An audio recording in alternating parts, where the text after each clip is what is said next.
আল্লাহ পাক আয়াতের মধ্যে বললেন, হে নবীজি, কুল্লিল মুমিনিনা, আপনি ঈমানদার পুরুষদেরকে বলুন, ইয়াগুদ্দু মিন আবসারিহিম, তারা যেন পরনারী থেকে তাদের চক্ষুকে নিম্নগামী করে রাখে, ওয়া ইয়াহফাযু ফুরুজাহুম, তাদের লজ্জাস্থানকে যেন পুরুষরা হেফাজত করে, যালিকা আযকা লাহুম ইন্নাল্লাহা খাবীরুম বিমা ইয়াসনাউন। পরনারী থেকে যদি চক্ষুকে নিম্নগামী করে রাখে, লজ্জাস্থানকে যদি হেফাজত করে, তাহলে তার আত্মা পাক থাকবে, পবিত্র থাকবে। যালিকা আযকা লাহুম ইন্নাল্লাহা খাবীরুম বিমা ইয়াসনাউন, মানুষ যা করে তার সকল খবর আমি আল্লাহর কাছে আছে। 31 নম্বর আয়াত আল্লাহ পাক বলছেন, وَقُلْ لِلْمُؤْمِنَاتِ يَغْضُضْنَ مِنْ أَبْصَارِهِنَّ وَيَحْفَظْنَ فُرُوجَهُنَّ وَلَا يُبْدِينَ زِينَتَهُنَّ إِلَّا مَا ظَهَرَ مِنْهَا وَلْيَضْرِبْنَ بِخُمُرِهِنَّ عَلَى جُيُوبِهِنَّ।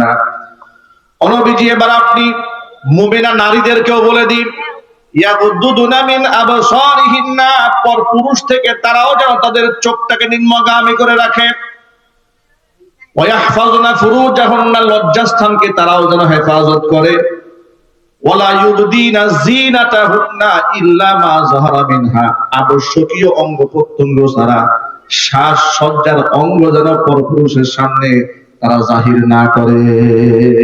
সুবহানাল্লাহ।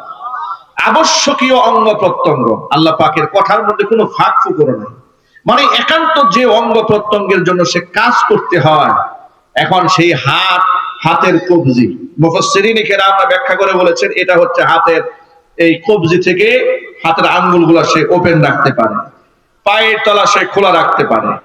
একান্ত ফিতনার টোটাল কোনো আকর্ষণ নাই, ফিতনার কোনো আশঙ্কা নাই, এমন জায়গার মধ্যে প্রয়োজনে ফেসটা খোলা রাখতে পারে অনেকগুলা কঠোর শর্তের ভিত্তিতে।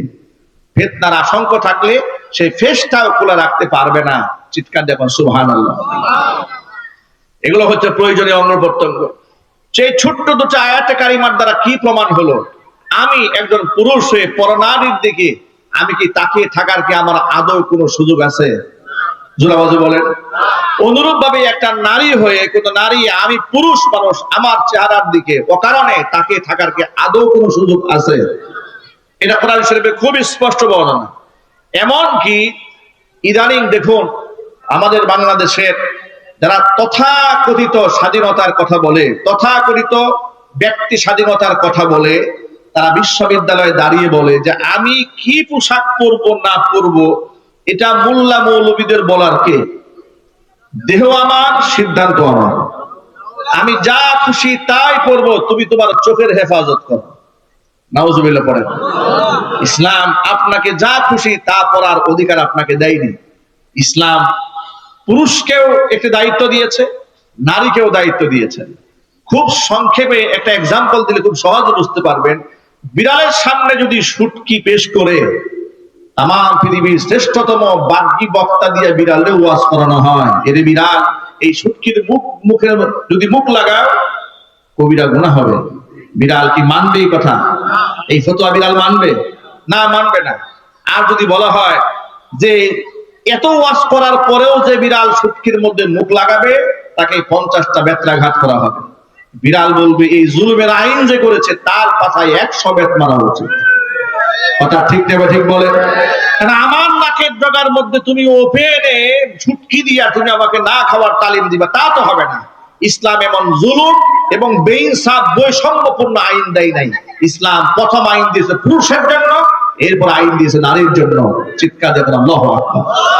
ইসলাম ব্যালেন্স করেছে, ইসলাম জুলুম করে না, ইসলাম ব্যালেন্স করেছে।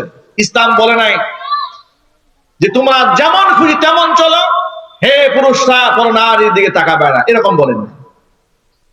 আপনাদেরকে একটা হাদিস দিয়ে উদাহরণ দেই। আল্লাহ রাসূলের স্ত্রী উম্মে সালামা রাদিয়াল্লাহু তাআলা আনহা,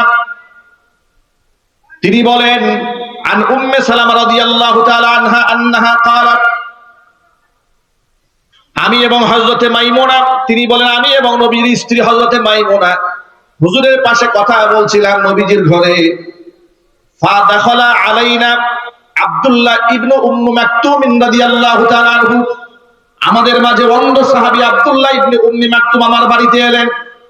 নবীজি আমাদেরকে ডেকে বললেন, ইহতাজিবা মিনহু, এই সাহাবী থেকে তোমরা পর্দার আড়ালে চলে যাও। উম্মে সালামা বলে, আমি জিজ্ঞেস করলাম, আলাইসা হুয়া আমা লা ইউবসিরুনা ওয়ালা ইয়ারিফুনা, হে আল্লাহর নবী, সে তো অন্ধ মানুষ, আমাদেরকে দেখবেও না, আমাদেরকে চিনতেও পারবে না, অসুবিধা কি? এটা অন্ধ সাহাবী, সে এসেছে, সে না আমাদেরকে দেখবে না আমাদেরকে চিনবে। হুজুর বলেন, আফা আমিয়া ওয়ানি আনতুমা, সে তো তোমাদেরকে দেখবে না চিনতেও পারবে না, তোমরা দুজনে কি অন্ধ নাকি? তোমরা তারা চিনবে না দেখতে পারবে না? সুবহানাল্লাহ। আচ্ছা প্রিয় ভাইরা, এখানে যদি আপনি যুক্তি দাঁড় করাতে চান, সেই জায়গায় তো উম্মে সালামা আমাদের মা, তিনি একটিবারের জন্য রাসূলকে বললেন, ইয়া রাসূলুল্লাহ, আপনি কি আমাদের সন্দেহ করেন নাকি? এই অন্ধ সাহাবীর দিকে তাকালে আমাদের মনের মধ্যে তার প্রতি আকর্ষণ বাড়তে পারে, এই ধরনের চিন্তা কি আপনার মাথায় আসে নাকি? এই ধরনের প্রশ্ন উম্মে সালামা করেন নাই। আচ্ছা আপনাদেরকে যে আমি জিজ্ঞেস করি, নবীর স্ত্রীগণ এই উম্মতের কি হন? সবাই বলেন। সাহাবায়ে কেরামের কি হতেন? মা হতেন। তো মা সমতুল্য মর্যাদার দিক থেকে তাদের ব্যাপারে নবীজি সাল্লাল্লাহু আলাইহি ওয়াসাল্লাম তার স্ত্রীদেরকে বলেন, যাদের মর্যাদা সন্তানের মতো, তাদের ব্যাপারে বলছেন তাদের কাছ থেকে পর্দা করো। আমাদের দেশে বাংলু সুশীলরা বলে যে আমরা এক জায়গায় থাকলেও আমাদের মনের মধ্যে কোনো ক্রিয়া সৃষ্টি হয় না, আমরা একসাথে অত্যন্ত মহব্বতের সাথে আমরা কলিগ দুস্থ বন্ধু হয়ে আহবাব হয়ে কাজ চালাই। হেফাজত ইসলামের 13 দফা আন্দোলনের মধ্যে বড় একটা দাবি ছিল, সেখানে নারী পুরুষের সহ শিক্ষা এটা বন্ধ করতে হবে। এই কথা বলার পরে এই দেশের তৎকালীন যুগের দায়িত্বশীল মন্ত্রী দাঁড়িয়ে বলেছিল যে শিক্ষকের সামনে ছাত্রীরা তো সন্তানের মতো, তো সন্তানের সাথে বাবার কিসের পর্দা? যুক্তি দাঁড় করিয়েছিল। কিন্তু গোটা দুনিয়ার ব্যাপী এ কথা খুব প্রমাণিত আছে, এই তথাকথিত শিক্ষক নামক বাবারের দ্বারা কন্যা নামক অসংখ্য ছাত্রীরা যৌন হেনস্থার শিকার হয়েছে। কথা ঠিক না ঠিক বলেন?